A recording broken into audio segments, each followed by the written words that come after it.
Hai, Assalamualaikum dan salam sejahtera. OnePlus dulunya dikenali sebagai flagship killer. Kini cuma sekadar flagship saja.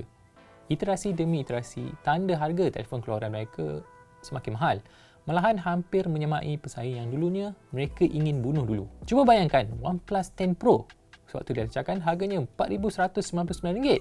RM100 saja lagi murah daripada Galaxy S22 Plus yang harganya RM4299.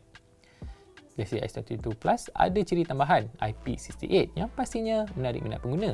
Nasib baiklah, tak lama kemudian OnePlus 10T hadir dengan harga yang lebih masuk akal, RM3199 dan jadi antara telefon Snapdragon 8 Gen 1 termurah ketika itu. Itulah masalah OnePlus. Mereka sinonim dengan tanda harga yang pada saya tak padan dengan penawaran.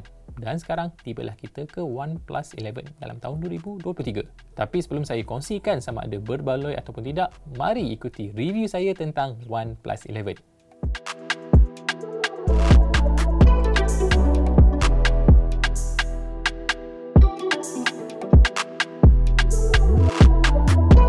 Kita bermula dengan rekaan. OnePlus 11 dilihat mewarisi DNA daripada OnePlus 10T dan OnePlus 10 Pro. Paling ketara adalah posisi modul kamera yang mempunyai kemasan berwarna perak. Pada unit yang berwarna eternal green ni, komponen kamera nampak macam telah dislot masuk ala-ala telefon modular. Berbanding OnePlus 10T, modul kamera kali ini terletak di dalam bulatan.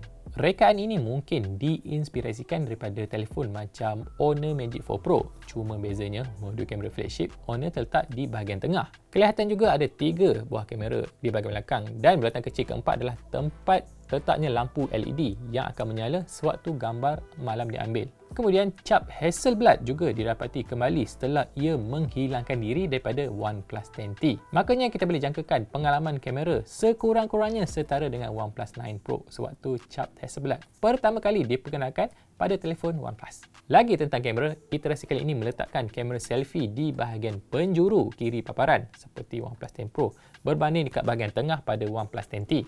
Seperti kelazimannya, panel belakang diperbuat daripada kaca.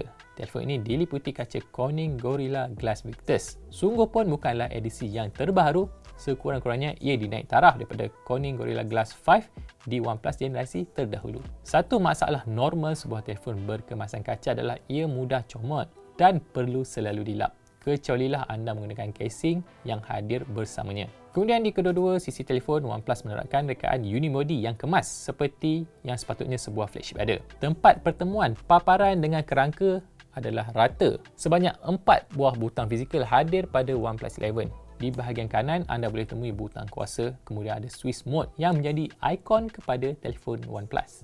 Di bahagian kiri pula, anda dihidangkan dengan butang kawalan suara.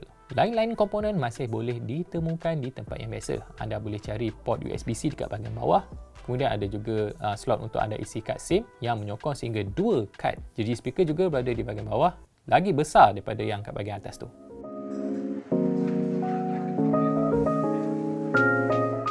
Sejurus keluar kotak, OnePlus 11 menjalankan sistem operasi Oxygen OS 13 berasaskan Android 13. Buat anda yang tak biasa, Oxygen OS OnePlus adalah Color OS Oppo yang dijenamakan semula. Mereka tak langsung berselindung tentang fakta itu. Kedua-duanya menggunakan falsafah rekaan aquamorphic. Tak mengapalah, asalkan ia berfungsi seperti yang sepatutnya. Bermula dengan halaman perumah, antara mukanya yang sama saja seperti yang lain. Anda ada docking yang boleh muatkan sehingga 5 ikon dengan desktop yang boleh diisi dengan ikon dan juga widget. Bakul aplikasi boleh diakses dengan melarikan jari ke atas dan navigasi seperti back, task manager boleh dilakukan secara lenggot jari tanpa butang digital.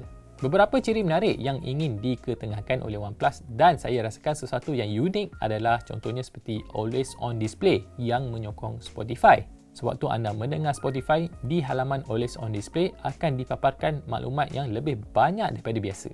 Anda boleh lakukan kawalan terhadap muzik dan juga melihat lagu apa yang ada dalam playlist tanpa perlu anda buka anda punya telefon. Lagi tentang AOD adalah satu fungsi seakan well-being pada Android yang stok. Apabila dihidupkan, ia akan paparkan berapa kalikah telefon anda dinyah kunci pada hari tersebut. Anda bolehlah ketahui betapa bergantungnya anda kepada telefon pintar. Kemudian ada juga fungsi yang saya masukkan dalam kategori quality of life seperti bar sisi yang terapung. Dengan cara ini anda boleh lancarkan aplikasi dalam mod tertingkap dan berinteraksi dengannya seperti biasa. Ciri ini sangat berguna sekiranya anda ingin rujuk nota ataupun anda perlu gunakan kalkulator tanpa anda perlu berubah-ubah tingkap. Secara keseluruhannya, tiada isu bug ataupun lagging saya alami sepanjang penggunaannya. Tidaklah menghairankan kerana ia diperkasa siri chip pemproses terhebat masa ini. OnePlus 11 diperkasa SoC Snapdragon 8 Gen 2 yang berkuasa. Bolehlah dikatakan ini chip paling berkuasa dalam pasaran setakat ini sekiranya tidak mengambil kira Snapdragon 8 Gen 2 for Galaxy. Sebanyak dua pilihan kombinasi RAM dan storan boleh anda pilih. Yang pertama adalah RAM 8GB, storan 128GB dan yang kedua adalah RAM 16GB dan storan 256GB. Bermain permainan berat pada tetapan tertinggi juga bukanlah satu masalah kepada telefon ini. Seperti biasa, bila melakukan tugasan berat akan terasa sedikit suam sewaktu memegang telefon, tapi tidaklah sesuatu yang merecatkan penggunaan. Buat anda yang berminat dengan penanda aras sintetik, saya ada jalankan ujian Geekbench dan dua ujian 3D Mark iaitu Wildlife dan Wildlife Extreme. Ujian Wildlife mencatatkan skor maksimum dan sistem menyarankan saya untuk menjalankan ujian Wildlife Extreme yang lebih mencabar untuk telefon ini. Pada Wildlife Extreme, ia mencatatkan skor 3,640 mata. Tapi skor meningkat kepada 3,715 ataupun kira-kira 2% apabila mod High Performance dihidupkan. Perkara yang sama juga boleh dilihat pada skor Geekbench untuk ujian Eka Teras. Skor meningkat sebanyak 28% tau dengan mod High Performance dihidupkan daripada 1144 kepada 1469. Telefon ini dia ada bateri sebesar 5000 mAh dan ia dicas pantas menggunakan blok pengecas 100W yang disediakan di dalam kotak.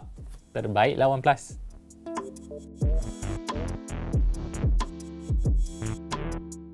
Beralih ke bahagian pengimejan. Perkara yang paling ketara bila anda lihat di bahagian belakang adalah cap jenama Hasselblad yang pertama kali hadir pada OnePlus 9 dulu. Kemudian pergi ke OnePlus 10 Pro tapi hilang pada OnePlus 10T dan kini kembali semula pada OnePlus 11. Ia bermakna ada sentuhan Hasselblad pada sistem pengimejan model kali ini. Sebahagian besar penglibatan Hasselblad adalah pada aspek penalaan hasil gambar, misalnya pada warna, agar apa yang anda tangkap sama macam dunia sebenar. Sebanyak 3 buah kamera belakang boleh anda temui pada OnePlus 11. Untuk model kali ini, semuanya menggunakan sensor Sony. Bermula dengan kamera utama 50MP IMX890. Kemudian kita ada kamera ultra lebar 48MP IMX581 dan kamera ketiga adalah kamera telefoto 32MP IMX709.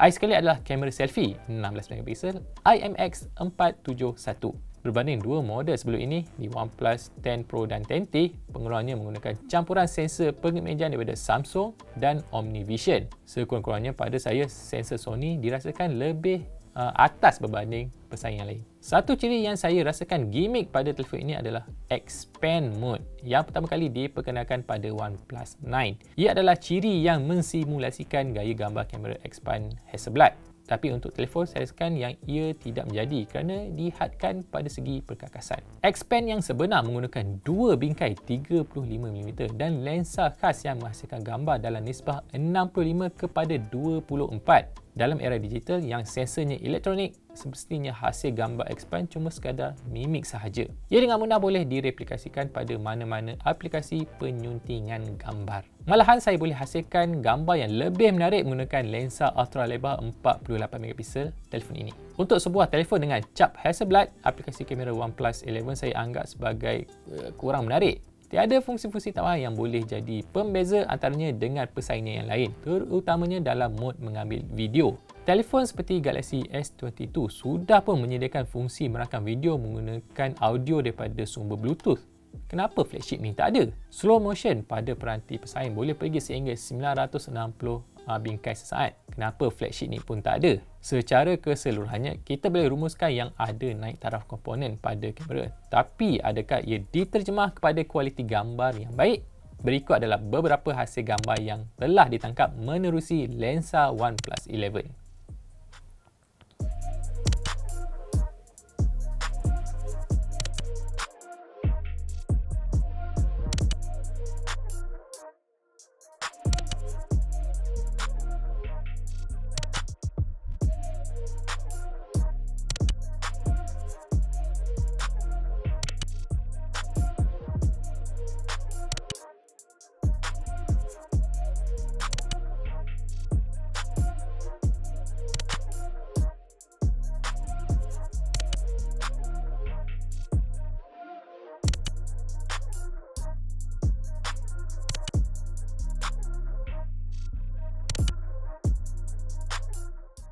Untuk rumusan, OnePlus 11 adalah sebuah peranti flagship yang baik.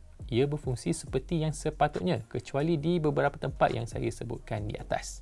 Satu pemboleh ubah yang masih tiada dalam formula keberbaloian adalah harga je. Kita tak tahu lagi berapakah harga jualan OnePlus 11 di Malaysia kelak. Yang pasti sekiranya ia lebih mahal berbanding Samsung Galaxy S23 Plus, maknanya ia jatuh dalam kategori tidak berbaloi. Kerana telefon itu dia ada IP68, apatah lagi pengecasan wireless. Kita sudah tahu harga siri Galaxy S23 dan S23 Plus. Ia memiliki jualan harga antara 3899 sehingga 5199 bergantung kepada storan.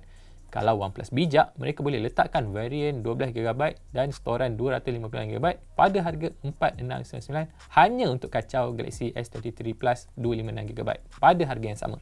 Satu lagi pesaing yang perlu OnePlus atasi adalah iQOO 11 5G yang boleh didapatkan dalam Malaysia pada harga 3499. Ia dilengkapi dengan RAM 16GB dan storan 256GB. Mungkin kameranya tak ada cap sebelat, tapi di bahagian lain ia boleh dengan mudahnya bersaing seperti pengecasan pantas 120W dan bateri 5000 mAh. Itu pun kita masih belum mengambil kira Xiaomi yang akan lancarkan peranti Snapdragon 8 Gen 2 mereka yang pastinya ada tanda harga yang kompetitif. Golongan agnostik jenama sudah tentu akan cari yang termurah ataupun yang paling berbaloi tanpa mengira jenama. Yang saya tahu yang pasti akan beli OnePlus adalah peminat jenama itu sendiri. Seperti yang saya cakapkan di awal video tadi, masalah terbesar OnePlus adalah tanda harga. Saya tiada masalah dengan spesifikasinya. Akhir kata, semoga berjaya OnePlus. Terima kasih kerana menonton video ini. Jangan lupa juga untuk share video ini dengan kawan-kawan anda. Yang masih belum subscribe, tekanlah butang subscribe dekat bawah tu. Jangan lupa juga untuk lawati laman web kami di bm.soyacincau.com. Baiklah, saya Hanif dan saya akan jumpa anda lagi dalam video saya yang seterusnya. Assalamualaikum.